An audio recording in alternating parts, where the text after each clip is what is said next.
کا پھندا، ابھی پھانسی لگنے والی ہے۔ خبیب رضی اللہ تعالی عنہ کہتے ہیں کہ مجھے 2 رکعت نماز پڑھنے دو۔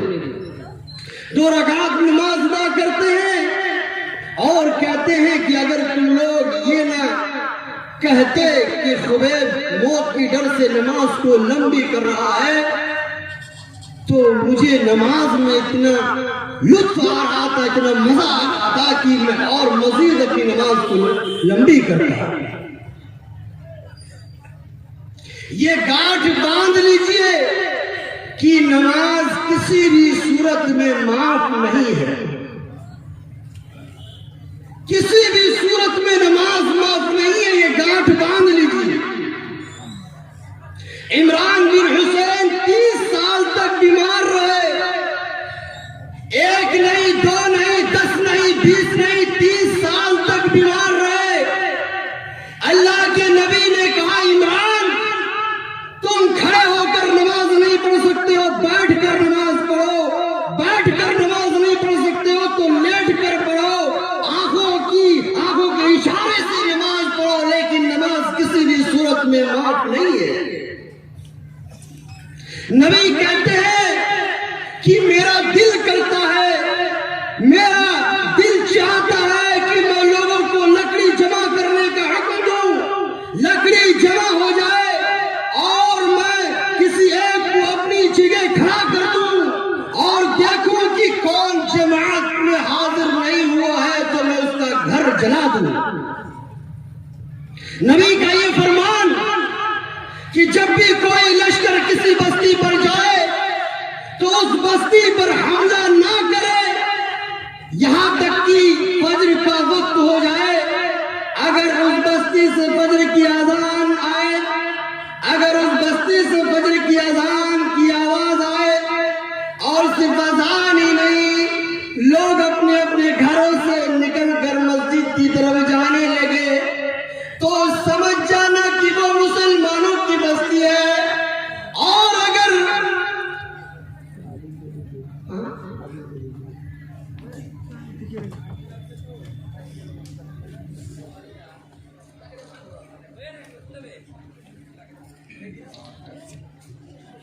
اللہ کے نبی نے کہا کہ اگر اذان ہو اور لوگ نماز کے لیے مسجد کی طرف جانے لگے تو سمجھ جانا کہ وہ مسلمانوں کی بستی ہے، اور اگر لوگ اپنے گھروں سے نہ نکلے تو سمجھ جانا کہ وہ کافروں کی بستی ہے۔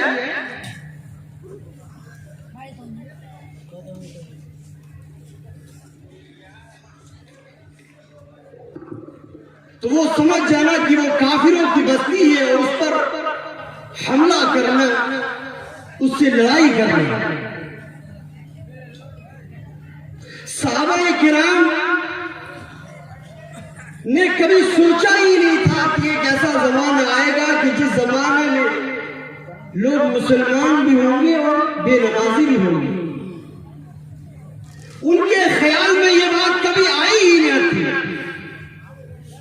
کہ لوگ اپنے آپ کو مسلمان بھی کہیں گے اور نماز بھی نہیں پڑھیں گے۔ وہ لوگ نماز کا اتنا زیادہ اہتمام کیا کرتے تھے کہ انس رضی اللہ تعالیٰ عنہ بیان کرتے ہیں کہ میں جنگ میں شریک ہوں، پوری رات میں لڑائی کر رہا ہوں، پوری رات لڑائی کرتے کرتے صبح کا وقت ہو گیا ہے، فجر کی اذان ہونے لگی، لیکن ابھی قلعہ فتح نہیں ہوا ہے۔ قلعہ فتح ہونے میں تھوڑی دیر تھی، ہم لڑائی کرتے رہے یہاں تک کہ فجر کا وقت گزر گیا، سورج نکل گیا۔ جب سورج نکل گیا تو ہمیں فجر کی نماز پڑھنے کا موقع ملا۔ ہم لوگوں نے فجر کی نماز پڑھی، لیکن مجھے اتنا غم ہوا، مجھے اس بات کا اتنا افسوس ہوا کہ میں نے زندگی میں پہلی بار فجر کی نماز کو اس کے وقت پہ پڑھ نہیں سکا۔ اس کا مجھے اتنا افسوس ہوا کہ میری نظر میں دنیا وہ معاف کیا، اگر مل جائے پھر بھی میری نظر میں وہ حیج ہے، پھر بھی میری نظر میں وہ کچھ نہیں ہے۔ ابو طلحہ رضی اللہ تعالی عنہ بہت خوبصورت باغ ان کے پاس، اس باغ میں ابو طلحہ رضی اللہ تعالی عنہ نماز ادا کر رہے ہیں۔ جب نماز پڑھنے لگے تو ایک پرندہ آیا اور باغ میں آ کر چہچہانے لگا۔ ابو طلحہ رضی اللہ تعالی عنہ کا خیال، ان کا دھیان پرندے کی طرف اور اپنے باغ کی خوبصورتی کی طرف چلا گیا، اور اس خیال میں ابو طلحہ رضی اللہ تعالی عنہ بھول گئے کہ انہوں نے کتنی رکعت ادا کی ہے اور کتنی باقی ہے۔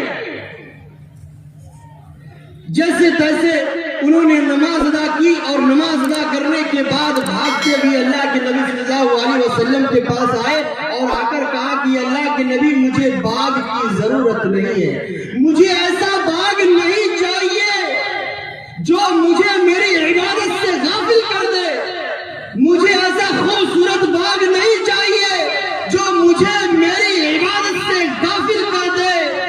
آج مسلمانوں بتاؤ کہ ہماری زمین ہمیں نماز سے غافل کرتی ہے۔ اگر آپ کی زمین آپ کو نماز سے غافل کر دے تو وہ زمین آپ بیچ دیجئے۔ اگر آپ کا گھر آپ کو نماز سے غافل کرتا ہے تو آپ اپنا گھر بیچ دیجئے۔ اگر آپ کا یہ موبائل، اگر آپ کا موبائل آپ کو نماز سے روکتا ہے، اگر اللہ کی عبادت سے غافل کر دے تو موبائل کو اپنے پاس سے ہٹا دیجئے، کیونکہ صحابہ کرام کا یہ عمل تھا کہ وہ اس نماز سے کسی طرح سمجھوتا نہیں کرتے۔ اور آج ہم مسلمانوں کا یہ حال ہے کہ سب سے زیادہ آج ہم نماز میں پیچھے نظر آ رہے ہیں، سب سے زیادہ ہم نماز نہ پڑھنے والوں میں سے ہو گئے ہیں، جبکہ اللہ رب العالمین نے اور اللہ کے نبی صلی اللہ علیہ وسلم نے فرمایا کہ مروا اولادکم بالصلاۃ، کہ تم اپنی اولاد کو، اپنے بیٹے کو نماز کا حکم دو، انہیں نماز کی تاکید کرو۔ اگر تمہارا بیٹا 7 سال کا ہو جائے اور نماز نہ پڑھے تو تم اسے تلقین کرو، مگر جب 10 سال کا ہو جائے پھر بھی نماز نہ پڑھے، پھر بھی نماز سے چوری کرے تو اس کو ضرب لگاؤ، مارو، پیٹو۔ اس پر عمل عمر فاروق رضی اللہ تعالی عنہ نے کیا۔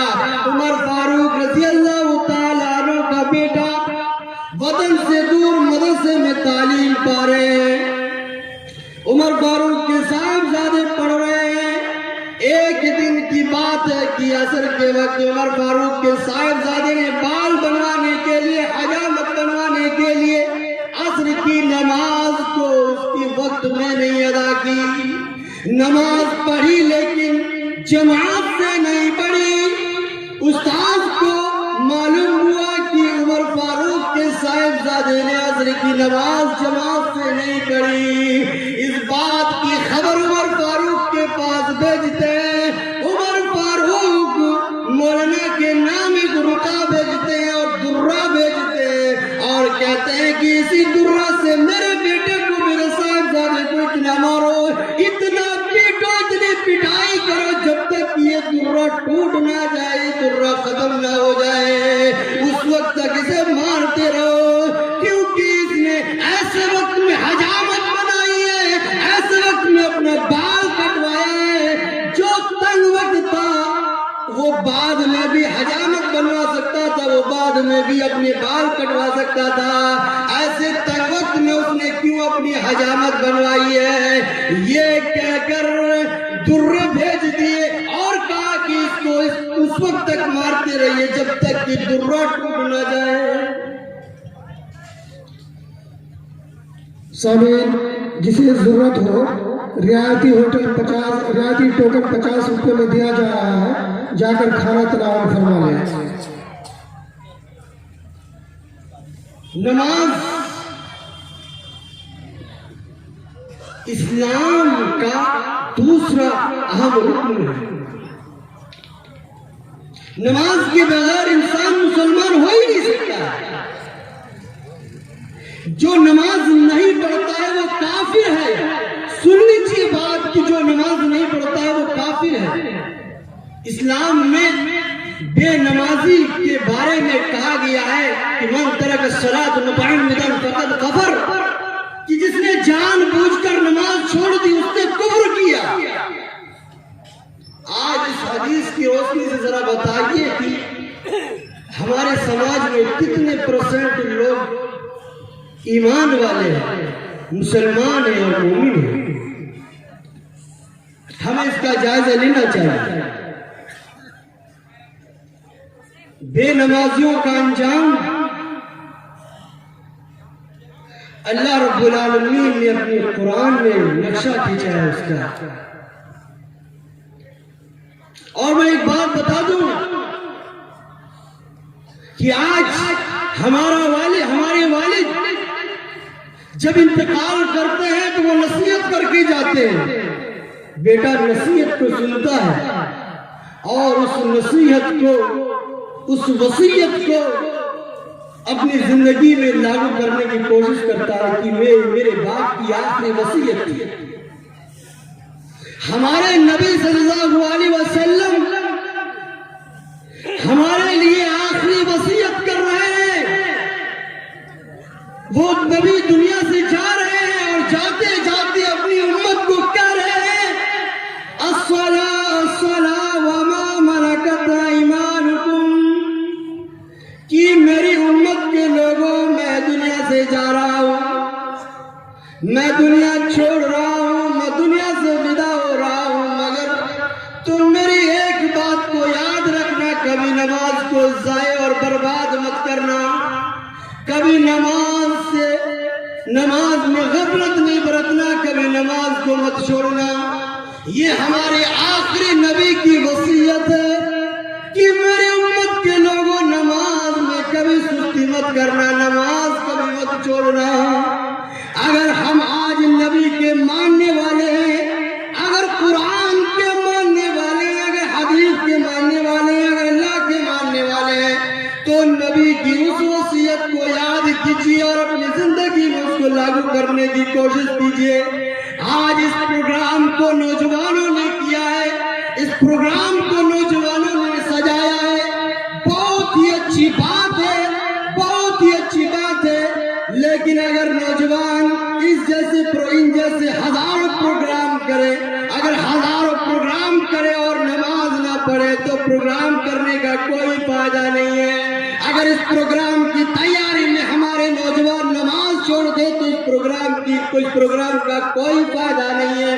اگر اس پروگرام کو کرنے کے لیے یا پھر اس پروگرام کو سننے کے بعد لوگ فجر کی نماز چھوڑ دے تو اس پروگرام کا کوئی فائدہ نہیں ہے، کیونکہ پروگرام کرنا یہ واجب نہیں ہے، فرض نہیں ہے، لیکن نماز ادا کرنا فرض ہے۔ ہر ایک مسلمان پر، ہر ایک آدمی پر نماز پڑھنا فرض